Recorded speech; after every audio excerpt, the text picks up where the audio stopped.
Hello students, today we will learn about the distance protection, but before learning this distance protection we should know that what is the meaning of this distance protection, and before understanding this meaning अभी तक जितने भी मैंने आपको relay पढ़ाए हैं we should know about the universal torque equation. ये आपको हमेशा याद रखना है। एक्चुअली अगर मैं यहाँ पर अभी आपको समझाऊं तो हमने देखा है कि टॉर्क हमेशा जनरेट कब होता है, जब there is a production of flux φ1 और there is a φ2 and a sine theta. मतलब एक डायरेक्शन, एक फ्लक्स और एक और फ्लक्स जब इंटरेक्ट करते हैं तो there is a production of torque, और उस टॉर्क की वजह से मूवमेंट इन द प्लंजर होता है और फिक्स्ड कॉन्टेक्ट से मूविंग कॉन्टेक्ट कनेक्ट हो जाते हैं। ठीक है, ये हमने देखा। अभी ये जो फ्लक्स है ultimately this is generated due to current I1 और due to some current I2। तो अगर मैं इनका मल्टीप्लाई कर दूं I1 I2 का तो यूनिट्स में we will get ampere square. तो मैं कह सकता हूं कि torque is always directly proportional to I square. It means torque is directly proportional to some constant के आई स्क्वायर। मतलब एक टॉर्क जो है वो करंट स्क्वायर के प्रोपोर्शनैलिटी में अपनी बात आगे बढ़ाता है।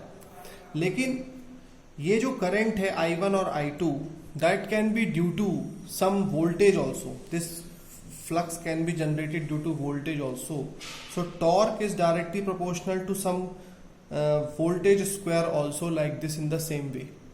तो अगर मैं अपने पूरे कंस्ट्रेंट्स को एक साथ लिखूं और कहूं कि एक यूनिवर्सली हम जनरलाइज्ड एक्सप्रेशन क्या लिख सकते हैं, तो टॉर्क की एक जनरलाइज्ड इक्वेशन बोली गई है जो फॉलोड है ग्लोबली, और वो है torque is equal to K1 I1 square plus K2 V2 square plus K3 V into I cos theta minus tau plus के।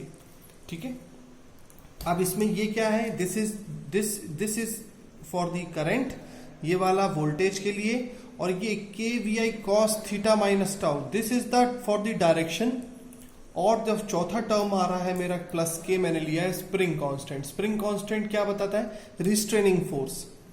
मतलब ऑलरेडी एक रिस्ट्रेनिंग फोर्स है और एक फोर्स है रिस्ट्रेनिंग जो पहले से प्लंजर को पकड़े हुए है। जब ओवर करंट होगा या कुछ और होगा तो ये मूवमेंट लेगा किसी एक डायरेक्शन में। ठीक है, अब हम आगे बढ़ते हैं। तो there are 3 types of relay which we have to study in the distance protection and, और वो है हम जो अभी आगे आज पढ़ेंगे, वो है हमारा इम्पीडेंस रिले, रिएक्टेंस रिले और मो रिले। जो हमारा इम्पीडेंस रिले होता है ये हमारा नॉन डायरेक्शनल होता है। This is non directional.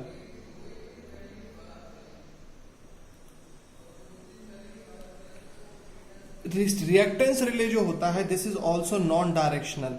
ये क्यों होते हैं ये अभी आपको आगे समझ में आ जाएगा। This is also non DRITIONAL। और ये जो मो रिले है दिस इज डायरेक्शनल। सबसे अच्छी बात यह है कि मो रिले का यूज करके हम इम्पीडेंस रिले को, मतलब मैं अगर एक इक्वेशन लिखूं mho relay plus impedance relay,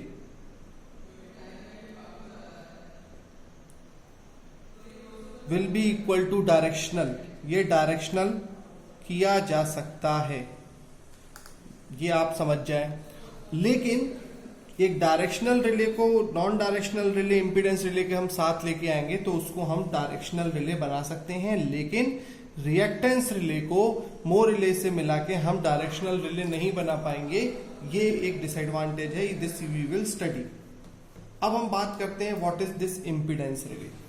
अब इस यूनिवर्सल टॉर्क इक्वेशन में से मुझे इम्पीडेंस रिले डिराइव करना है।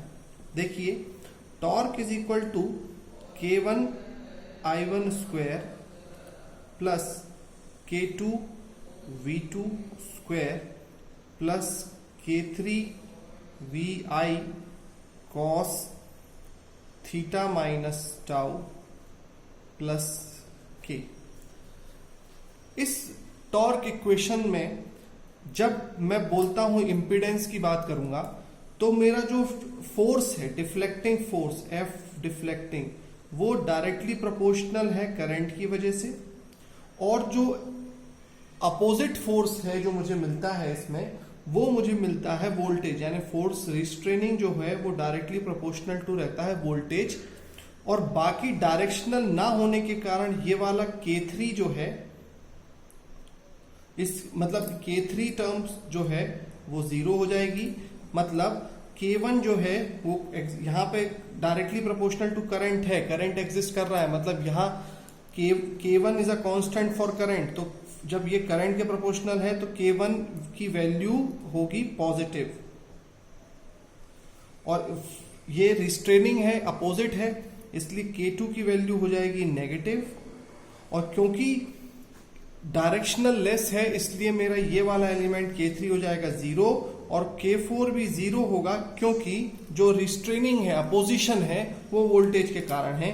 तो अगर मैं K3 और K4 को जीरो पुट करता हूं तो मेरे को, और K2 को मैं माइनस पुट करता हूं इस यूनिवर्सल इक्वेशन में, तो मुझे टॉर्क इक्वेशन मिलेगी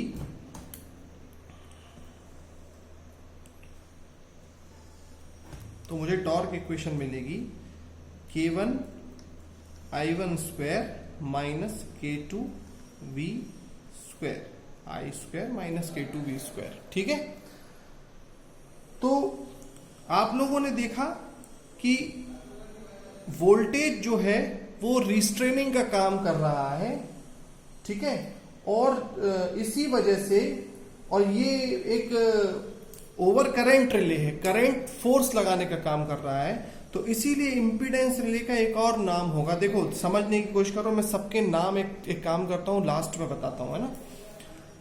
ये आप समझ लें कि ये इंपॉर्टेंट पार्ट समझ लें कि ये इक्वेशन बनी है मेरी इंपीडेंस रिले की।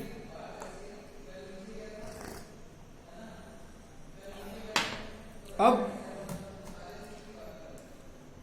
मैं क्या करता हूं, मुझे क्या करना है, अगर फोर्स लगाना है तो ये जो K1 I1, देखो ये अगर टॉर्क जीरो है, मतलब K1 I1 square equal to K2 V square, ये बार बार I1 पता नहीं क्यों लिख रहा हूं मैं, K2 V स्क्वायर। मुझे बताओ, मुझे अगर फोर्स लगाना है तो K1 I1 स्क्वायर बड़ा होना चाहिए कि नहीं? बिल्कुल बड़ा होना चाहिए, ऐसा होना चाहिए। इसका मतलब ये हुआ, अगर मैं इनको शिफ्ट कर लूं तो मुझे मिलेगा V square divided by I square is less than K1 by K2, ये मिल जाएगा मुझे। तो इसका मतलब मुझे V बाई आई क्या होता है, Z, तो मुझे मिल रहा है, सॉरी, तो मुझे मिल रहा है यहां Z equal to, sorry, Z is like this, under root K1 by K2। अब ये K1 K2, देखो किसी भी रिले की इक्वेशन में K1 K2 K3 K4 specified रहते हैं, तो यहां पर आपको जो इंपीडेंस है वो मिल रहा है under root K1 by K2।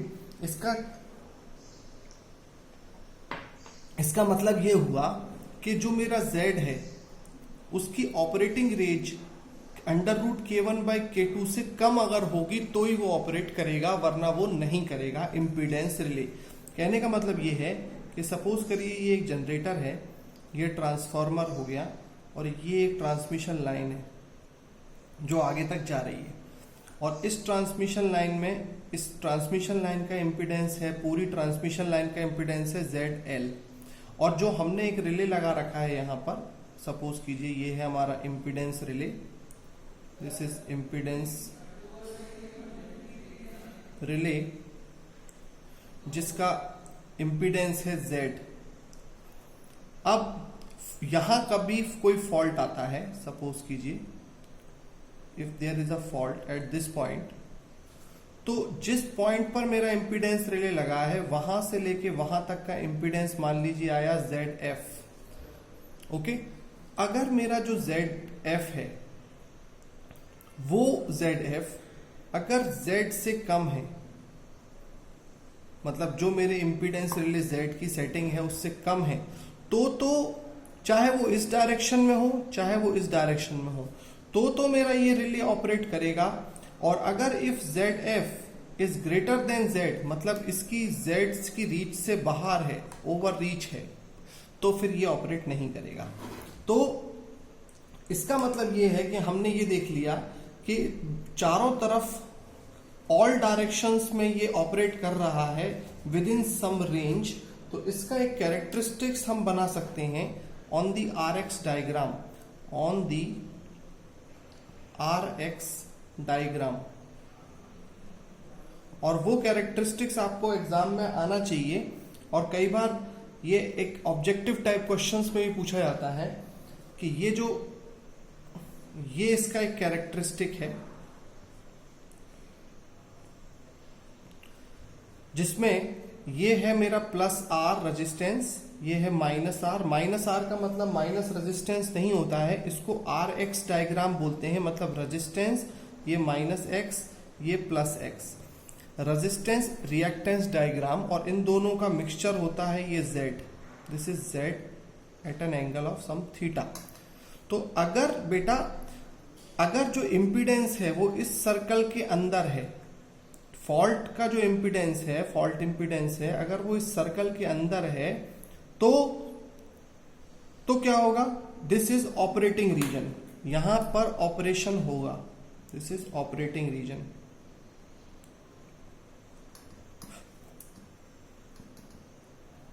और इसकी रेंज से बाहर है तो this is no operation region. और ये चारों डायरेक्शन में वर्कआउट कर रहा है, ये आपको यहां पर समझ में आ जाना चाहिए।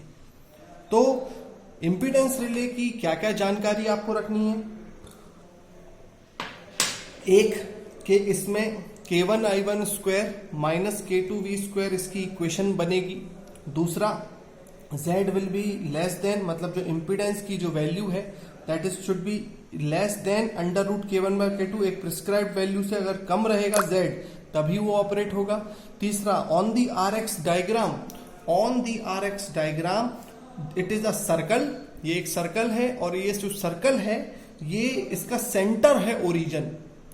ओके, अब मैं आगे बढ़ता हूं, फिर लास्ट में जब एक कंपैरिजन करूंगा तीनों डायग्राम्स का, तीनों रिलेस का, तो आपको और क्लियरली ये समझ में आएगा।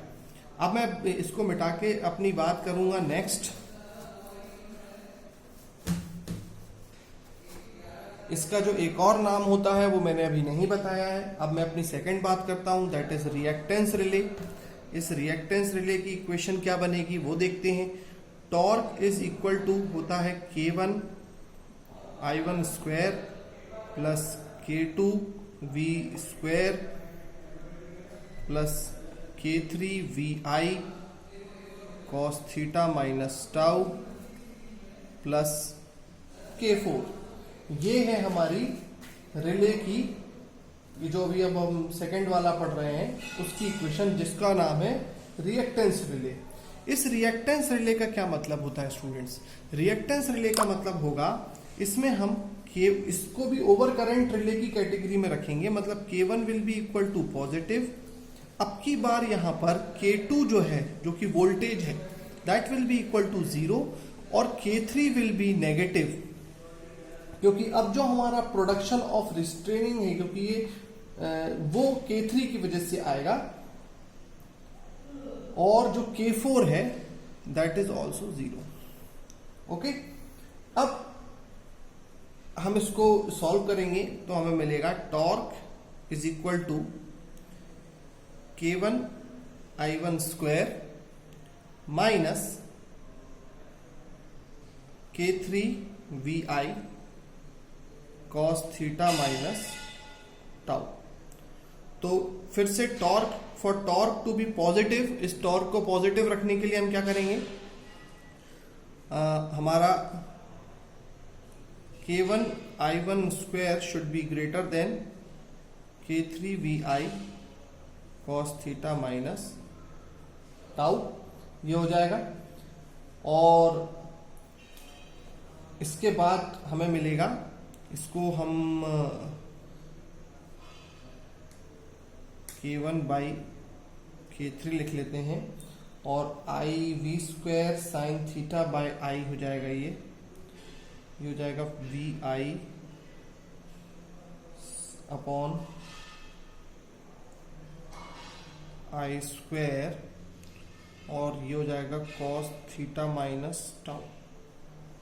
ओके, अब कॉस थीटा माइनस जो टाउ है, इसमें जो टाउ एंगल है इसको हम 90 डिग्री एज्यूम कर सकते हैं, तो ये हो जाएगा आपका कॉस, ये हो जाएगा finally V I sine theta divided by I square should be less then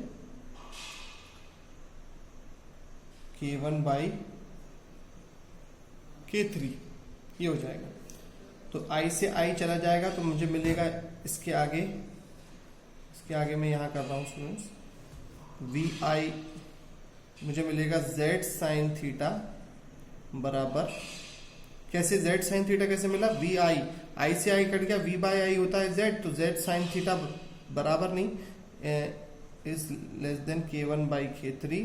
अब Z साइन थीटा क्या होता है, X, तो X कैसे X होता है मालूम है ना, ये हमारा R है, ये हमारा X है, तो ये हमारा Z है, ये थीटा है, तो Z साइन थीटा मतलब X की वैल्यू क्या होगी, Z cos थीटा R होगा, Z साइन थीटा X होगा। I hope it is very very